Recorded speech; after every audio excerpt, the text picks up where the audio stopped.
If you will get better, everything will get better for you. What a clear message that was for me. He said, if you'll change your philosophy, if you'll change your habits, if you'll refine your thinking, if you'll change and accept some new disciplines, if you'll turn the corner where you've been in the past, go for a new life for the future, he said all kinds of remarkable things will happen for you if you will change. Before I met Mr. Shoaff, I used to cross my fingers and say, I sure hope things will change. I was hoping the government would change and the tax structure would change and that my boss would change and pay me more money, this would come down, and I was hoping that circumstances would get better. And then I discovered from my teacher that those things are going to continue the same. In fact, all of those things that happen to us is kind of like the wind that blows.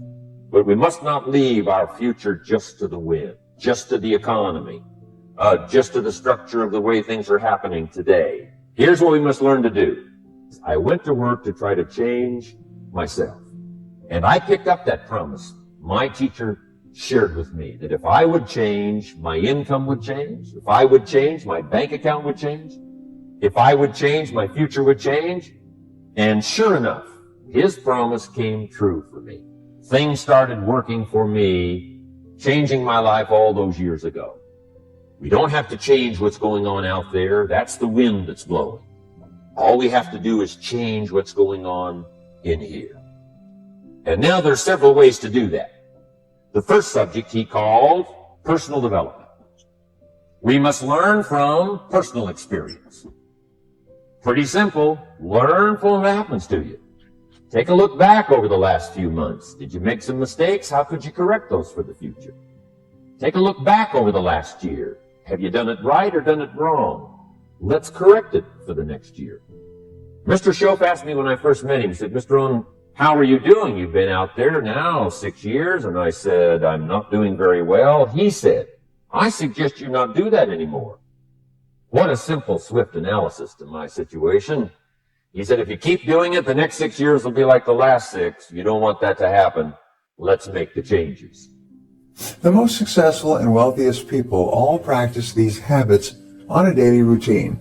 And adding these to your daily routine will contribute greatly to your success.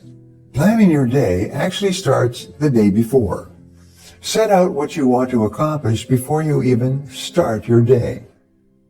The last thing you do before coming home from work or retiring for the night is to plan your entire next day. When you plan your day the night before, your subconscious mind then goes to work on your plans and your goals while you are asleep. Sit down with a sheet of paper, notebook, or mobile device and put down everything that you need to do the coming day. Preparing your daily list the night before will clear your mind and enable you to sleep more soundly, which will increase your productivity throughout the day. Now, when it comes to making your daily to-do list, make sure that you're working from the 80-20 rule. If you have 10 items to do on your list, 2 of them will be more important than the other 8 put together. Now, there's 2 kinds of people to learn from. One is failures. It's too bad failures don't give seminars, right? That would be valuable. Have them tell you how they lost it all and threw it all away, threw their health away and threw their friendships away and things didn't work out well. That would be valuable. But now then we must also learn from positive people that have done well. They've got the health, and so we ask them, how did you become so healthy? They've got the skills, so we ask them, how did you become this skillful? They've got the income, so we ask them, how did you get here in such a short period of time? So now here's what's important in personal development. In learning from other people, we learn, number 1, by observation. We learn what we see. We watch people that are successful in what they do. In sports, we watch their disciplines. In business, we watch their disciplines. Second, we learn by what we hear.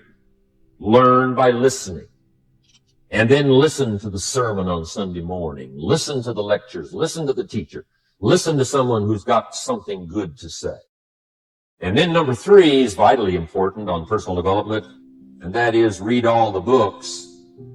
all the books you can possibly read in your lifetime.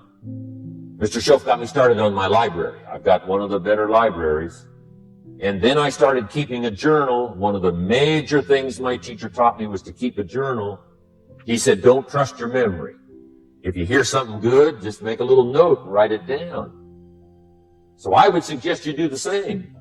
Things that impress you, a poem that impresses you. When you attend a class, some of the ideas that impressed you, jot them down. You read something in a magazine, right? Some ideas. Take those out, put them in your journal. Keep a good journal the rest of your life. This will serve you well. So I want the same thing to happen to you. Value captured that you can resort to later. Go back over it and review it and let it become valuable to you. So that's my first subject, personal development. Work harder on yourself than you do on your job. Develop the skills. Learn the lessons. Take the classes. Absorb all that is being taught to you these days. And then later on, of course, you can sort it out, what's valuable to you and how to refine it for your business and for your life and for your future. But the main thing is to get it and start this process of personal change, personal development.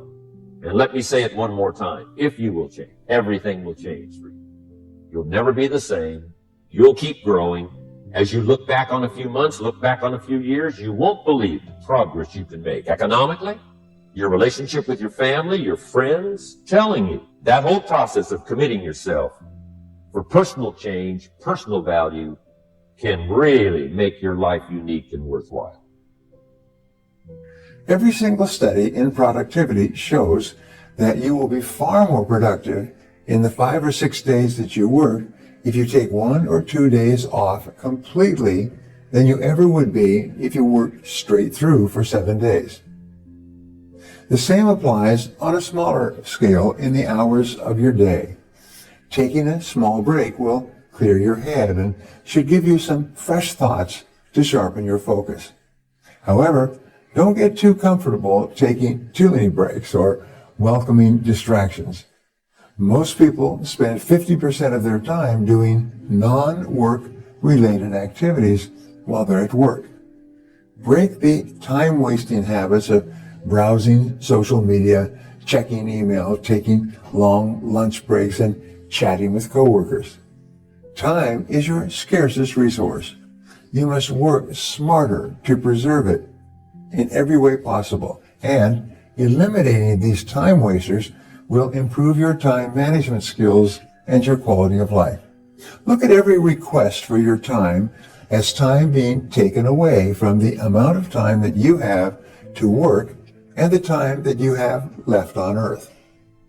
Since we cannot change the circumstances, but we can change ourselves. We can change what we do. And then he gave me another secret to success when he said, what you have at the moment, Mr. Rohn, you've attracted by the person you've become. What you have at the moment, you've attracted by the person you've become. Few little simple principles here. Once you understand these, it starts to explain so much. Now, sometimes it's a little tough to take, blaming yourself instead of the marketplace.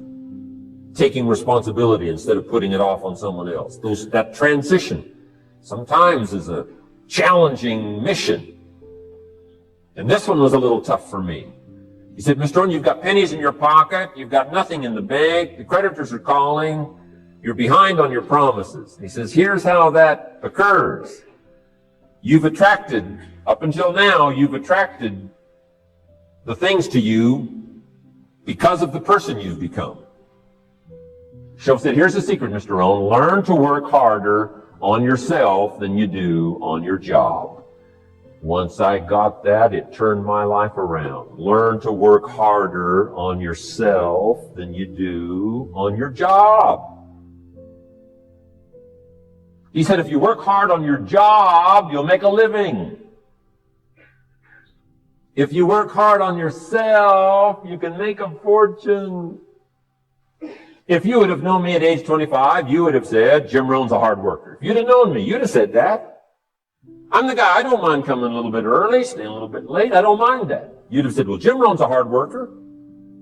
You say, well, how come he's got pennies in his pocket and nothing in the bank and behind on his promises? Well, I was a hard worker, but I was working hard on my job, not on myself. I'm telling you, if you'll learn that simple little principle and start the process today, latest tomorrow, give you tonight to think it over.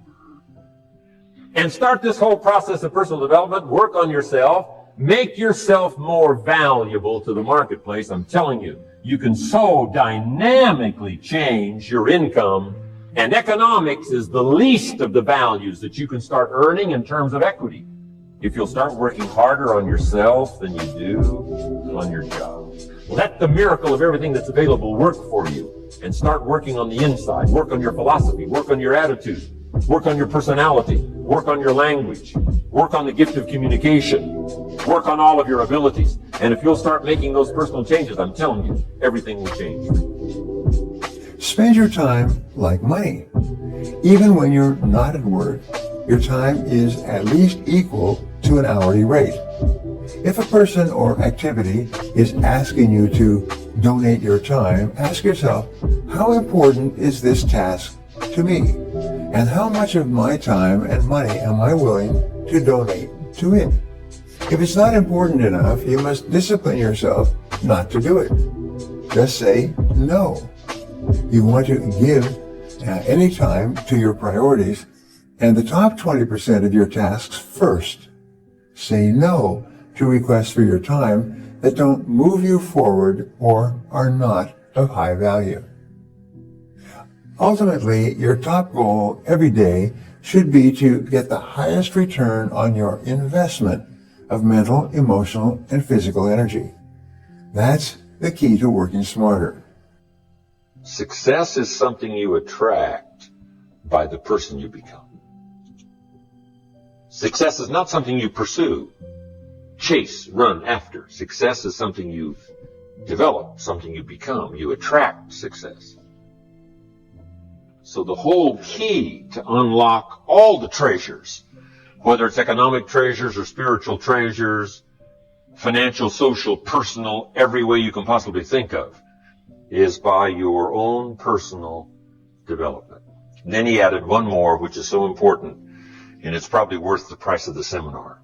Here it is. What you become is much more valuable than what you get. What you become is much more valuable than what you get. The major question to ask on the job is not what am I getting here. The major question to ask on the job is what am I becoming here? Not what am I getting, what am I becoming? So it's very important what you become. Because what you become attracts. If you become cynical, you attract cynicism. What you become attracts. So this whole subject of personal development was so vitally important to me. It changed my life. I was a millionaire by age 31. And that was just the economic part of it.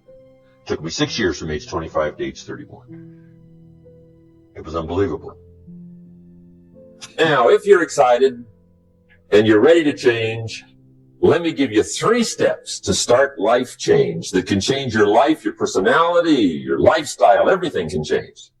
Here's the steps. Number 1, find out how things work.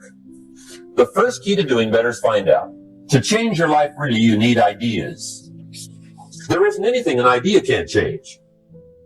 And Schultz taught me the major problem is lack of an idea, not a problem. At first, I didn't have any money. I said to Mr. Schultz, I don't have any money. He said, that's not a problem. Now, see, up until then, I always thought it was. Right? I was confused.